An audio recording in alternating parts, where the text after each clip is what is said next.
आज का दिन हमारे लिए आदिवासियों के लिए नहीं, पूरे देश के लिए सबसे महत्वपूर्ण दिन है। और सबसे महत्वपूर्ण दिन इसीलिए है कि आज ही के दिन फर्स्ट इंडिया एक्ट बनाने का निर्णय एलिजाबेथ वॉरियर्स ने लिए, यानी अंग्रेजों ने ली। आज ही के दिन जिस समय आप लोग यहां बैठे हैं, ये समझ लो अभी भगवान कंटाभिल को फांसी दी जा रही है। इतने ही बजे भगवान कंटाभिल को फांसी दी गई और इतने ही बजे हम लोग आज बैठे हैं। आप सोच सकते हैं कि जब भगवान कंटाभिल को जबलपुर जेल में फांसी देने की बात चल रही थी, तो पूरे जबलपुर में कम से कम 25 लाख आदिवासियों तक इन्होंने अंग्रेज ने अपने रिपोर्ट में 5 लाख लिखा है, लेकिन जो पब्लिक सिटी के बाहर हो जाती है उसकी कोई गिनती नहीं थी। भारत के कोने कोने में लोग चौक पे आके आदिवासी लोग खड़े थे कि आज हमारे भगवान कंटाभिल को फांसी दे रहे हैं।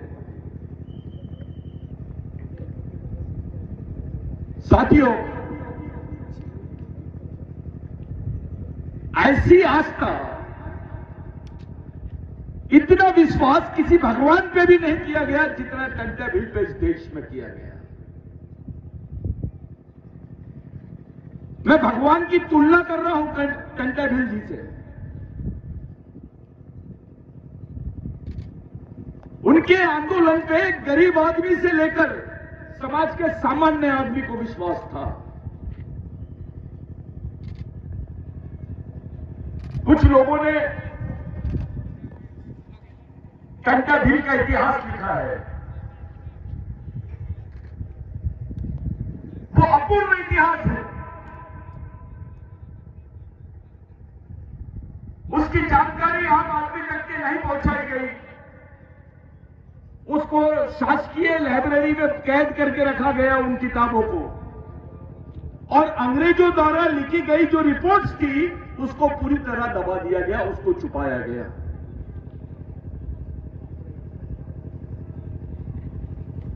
अब कंटाभिल के बारे में ब्रिटेन की लाइब्रेरी में हमको रिपोर्ट्स मिलती है, लेकिन भारत में नहीं मिलती। परिस्थिति देखो कैसे बना दी। जिस कंटाभिल ने अंग्रेजों के खिलाफ में लड़ा, उस कंटाभिल के बारे में सम्मान अंग्रेजों के दिमाग में आया और उन्होंने वहां के अपने लाइब्रेरी में कंटाभिल का इतिहास और उसकी किताबें रखी है। और जिनके लिए कंटाभिल ने लड़ा, वो लोगों ने गद्दारी की और उसके रिकॉर्ड्स और उसकी किताबों को दबा के रखा गया। आज भी हमारे इंडियन लाइब्रेरी में कंटाभिल की ओरिजिनल रिपोर्ट्स नहीं है।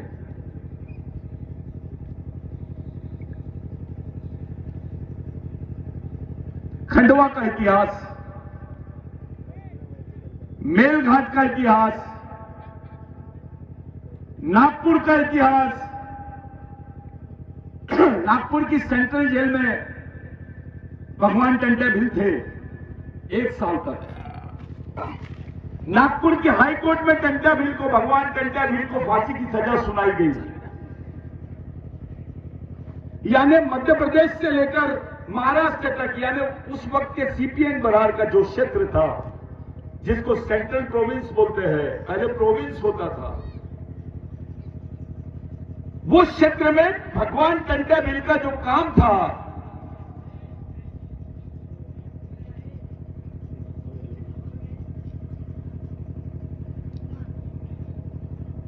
उस क्षेत्र में जो भगवान कंटाभिल का काम था, इससे भगवान बिरसा मुंडा भी अछूते नहीं रहे।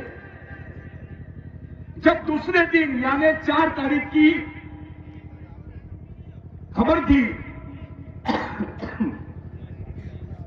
कि भगवान टंटा भील को फांसी दी गई, वो खबर 6 तारीख को यानी 6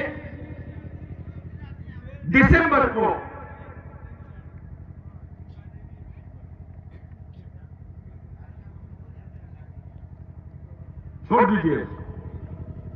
छोड़ दीजिए, हट जाओ।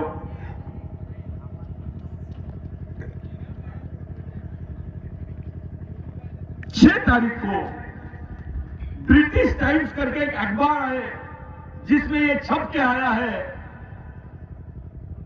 कि Robin Hood Tanta Bhil is no more, he has hanged out. यानी भगवान टंटा भील को जो रॉबिन हुड था उसको फांसी दी गई, अब वो नहीं है इस दुनिया में। वो खबर रांची की लाइब्रेरी में, मिशनरी लाइब्रेरी में बिरसा मुंडा ने पढ़ा। पहले जब मैं ये बात बोलता था तो लोगों को यकीन नहीं हुआ, लेकिन अब उसके प्रमाण मिल गए हैं कि भगवान टंटा भील की मौत पर भगवान बिरसा मुंडा ने बोला कि मैं इनका अधूरा काम पूरा करूंगा।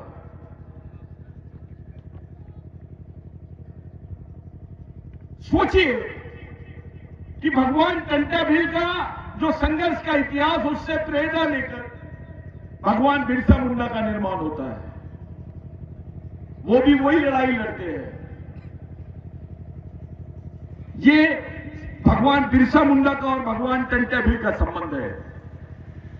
साथियों, 6 दिसंबर को बिरसा मुंडा ने भगवान टंटा भील की खबर, उनकी मौत की खबर सुनी और इस देश में एक हादसा 6 दिसंबर को और हुआ कि भगवान टंटा भील के क्षेत्र में जिनका जन्म हुआ वो डॉक्टर बाबा साहब आंबेडकर, जिन्होंने इस देश के संविधान का निर्माण किया, उनका भी देहांत 6 दिसंबर को हुआ। ये इंसिडेंट देखिए आप, भगवान टंटा भील, बिरसा मुंडा और डॉक्टर बाबा साहब आंबेडकर, ये कनेक्शन समझने की कोशिश करो। बाबा साहब पर भी भगवान टंटा भील के विचारों का बहुत प्रभाव था। उनके समय यहां कबीरपंथी लोग हुए करते थे, कबीरपंथ के लोग होते थे यहां पर। साथियों, उस महान आत्मा की शहादत के दिन एक ऐसा कार्यक्रम आयोजन करना, आखिर इस कार्यक्रम के पीछे का मुख्य उद्देश्य क्या है? सबके मन में आता होगा कि ये करना क्या चाहते हैं। आम आदमी, समाज का आम आदमी और बाकी लोग भी ये सोच में है कि भाई चाहते क्या है।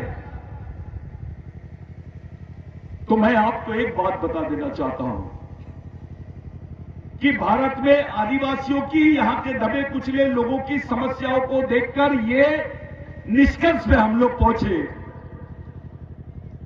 कि कोई भी संगठन समाज के मूल प्रश्नों का संघर्ष नहीं कर सकता है और ना ही संगठन के माध्यम से हम समाज की व्यापक लड़ाई को लड़ सकते हैं। इसलिए संगठन ये केवल एक माध्यम हो सकता है कुछ लोगों को इकट्ठा करने का, और कोई भी लड़ाई संगठन के मार्फत नहीं लड़ी जा सकती है। वो केवल और केवल मिशन के ही मार्फत लड़ी जा सकती है। ये निष्कर्ष पे हम लोगों ने अपने आप को लाया और उसके बाद हमने संगठन की कल्पना से बाहर उठकर विचारों के मिशन का निर्माण किया और वो विचारों के मिशन के माध्यम से आज पूरे देश भर में हम लोग काम कर रहे हैं। आप मणिपुर देख रहे हैं, मणिपुर में रोज आप पढ़ रहे होंगे कि मणिपुर में आज ऐसा हो गया, इतने आदिवासियों को मारा गया, इन आदिवासी क्षेत्रों में ये गिरफ्तारियां हुई, यहां पर आदिवासी महिलाओं को मार दिया गया, उनके साथ बलात्कार हुआ, उनके घर जला दिए गए। रोज आप लोग ये सुनाई दे रहा होगा आपको। लेकिन मणिपुर पर राष्ट्रपति कुछ बोली? इस देश की राष्ट्रपति आदिवासी है ये प्रचार किया जा रहा है और आदिवासी राष्ट्रपति चुप है, इस बात का कोई प्रचार नहीं हो रहा है। यानी राष्ट्रपति आदिवासी को बनाकर आदिवासियों का ही खात्मा करने की प्लानिंग की गई और उसी योजना को यहां पर अंजाम दिया जा रहा है। साथियों, मेरे से एक पूर्व वक्ता ने बहुत अच्छी बात बोला जब वो शेड्यूल्स पे बात कर रहे थे कि आदिवासी अधिकारों के संबंध में राष्ट्रपति का रोल बहुत बड़ा है। यह ऐतिहासिक बात है कि इस देश की राष्ट्रपति आदिवासी है और उसने अभी तक के एक शेड्यूल पर 5वीं अनुसूची पे 6वीं अनुसूची पर आदिवासी हत्याओं पर, आदिवासियों की पहचान पर, उनके राष्ट्रीय और अंतर्राष्ट्रीय पहचान पर, उनके अधिकारों पर एक शब्द नहीं बोली। इनके कार्यकाल में 4 इंटरनेशनल इंडिजिनियस कॉन्फ्रेंस हुए, अंतर्राष्ट्रीय सम्मेलन हुए आदिवासियों के। वो एक भी सम्मेलन में हमारी राष्ट्रपति शिरकत करने नहीं गई।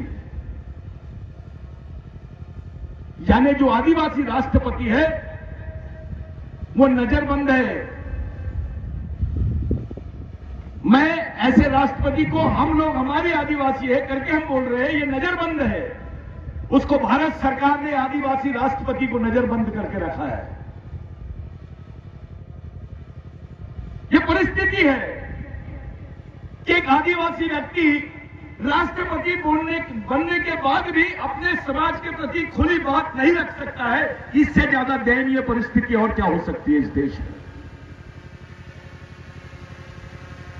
राष्ट्रपति से कोई बड़ा पद नहीं है, प्रधानमंत्री से बड़ा पद माना जाता है और आदिवासी अधिकारों के संबंध में राष्ट्रपति सर्वोच्च है। क्या रोल है?